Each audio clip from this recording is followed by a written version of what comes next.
Yan guys, nalagpasan ko yung dinaanan kong masikip kanina. Grabe ang sikip. Medyo ano talaga siya. Medyo parang bahay-bahay sa gitna. Ito naman guys, nandito ako sa na ngayon, palabas na siguro ng highway to. 2 lanes na siya sa lubong. Medyo makapal ang snow rito. Oo. Siguro kagabi pa to or last day pa tong snow rito. Kaya medyo sumakit na naman yung ilong ko, ulo ko sa sipon ko.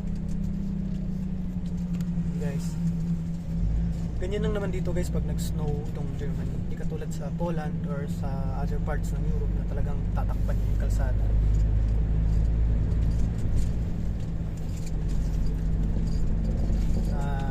Pag once na winter na, nag-snow na siya, yung mga dahon, para anong mga dahon na yan, nalalaglag lahat, tapos parang patay yung mga puno.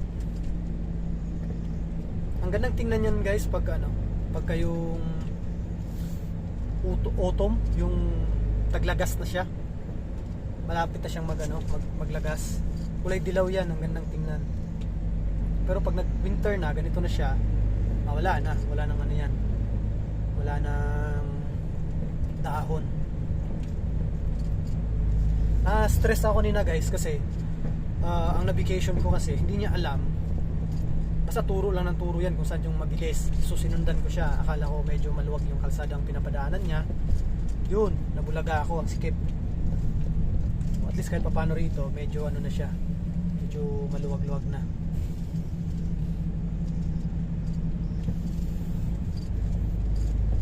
Yun, snowflakes. So naipon din yung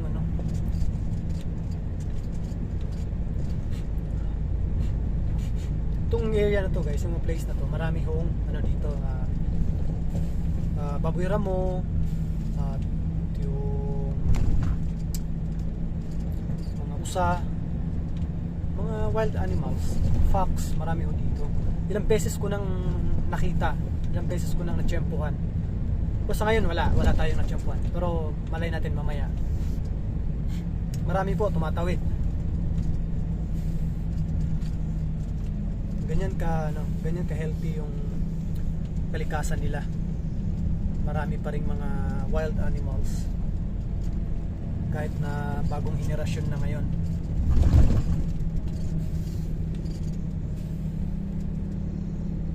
Ang sikip talaga kanina, may nasalubong pa ako, kailangan ko pa siyang patrasin kasi hindi ako hindi magkasya yung truck ko. The speed is only 50, hindi ako pwedeng magpabilis kasi sikip pa rin talaga to kumpara sa mga truck na ganito.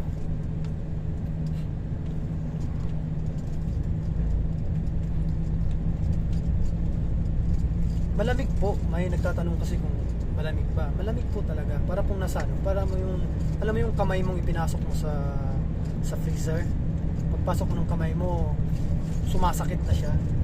Ganun po pag naglalakad ka dyan, parang nasa loob ka ng freezer. Negative 8, negative 9, negative 10, ganyan. Kaninang madaling araw, negative 9. Tapos pagtanghali, yun, maabot siya ng negative 1, minsan positive 1, ganon. Pero hanggang lang po to guys, hanggang end of January lang dito sa hindi na siya ganun kalamig End of January dito sa Germany, hindi na siya ganun kalamig. Pero nung dumating kami ng Poland, dumating kami ng February 1st doon, ang kapal pa ng snow, and then hanggang katapusan yata ng February nag-i-snow pa rin doon. What happened?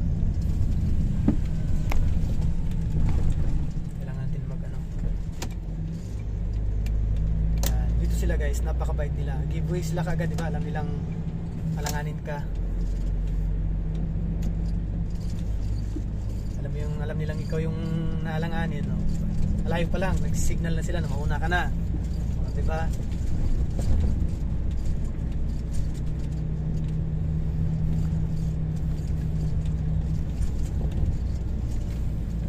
Nagmamadali rin naman sila pero to avoid collision, they avoid accident. Ganon sila. Kaysa ma-aksidente tayo, mas lalong tatagal. Guys, yung uno ko, yung sipon ko, mano pa rin. Masakit pa rin sa ulo, pero kahit pa paano hindi na ganon. Kasi kaninang madaling araw, nagising ako, hindi na yung may lagnat ako. Pero last 2 days, magising ako ng madaling araw, taas ng lagnat ko. Dahil to sa yung biglaang paglamig. Guys, masikip. Pakurba-kurba yung kalsada. Kaya kailangan dandahan lang talaga. Kasi yung sumasampa yung gulong ko sa likod, pag kurba, sumasampa sa gutter. Pag hindi mo siya inakaw ng konti.